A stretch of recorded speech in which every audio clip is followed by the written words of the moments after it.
বিসমিল্লাহির রহমানির রহিম। সম্মানিত উপস্থিতি, কাছে এবং দূরে, দেশে এবং বিদেশে, যে যেখান থেকে আমাকে দেখতে পাচ্ছেন সকলকে জানাচ্ছি আন্তরিক অভিনন্দন। সম্মানিত উপস্থিতি, আমাদের দেশে পবিত্র ঈদুল আজহা এবং ঈদুল ফিতরের জামাতের পরে আমাদের দেশে মহানাকা করার প্রচলন রয়েছে।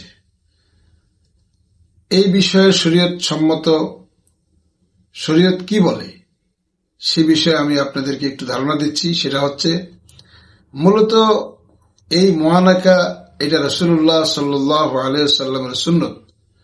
নবীজি কাহার সঙ্গে দেখা হইলে বুক মিলিয়ে কোলাকুলি করে মহানাকা করতেন। সেই হিসাবে এটা নবীজির সুন্নত। ঈদের দিনেও যদি ঈদের নামাজের পরে অনেকের সাথে নতুন দেখা হয় এবং সেখানে কোলাকুলি মহানাকা করা হয়, এটা কোনো খারাপ কিছু না, ভালোই। তবে আমাদের দেশে অনেক জায়গায় এটা জরুরি মনে করা হয়। এই জন্য জোর জবরদস্তি করে এক একজনের সবাইকে মহানাকা করতে গিয়ে লম্বা সময় সেখানে নষ্ট হয়। অনেকের ব্যস্ততা, অনেকের কাজকর্ম থাকে এবং এটা না করলে দূষণীয় মনে হয়। তো এই মহানাকাটা দূষণীয় মনে করা, এটা জরুরি মনে করা, এটা ঠিক না। এমনিতে রাসূলুল্লাহ সাল্লাল্লাহু আলাইহি ওয়াসাল্লাম যখন মহানাকা করতেন তখন দোয়া পড়তেন, আল্লাহুম্মা জিদ মুহাব্বাতি লিল্লাহ।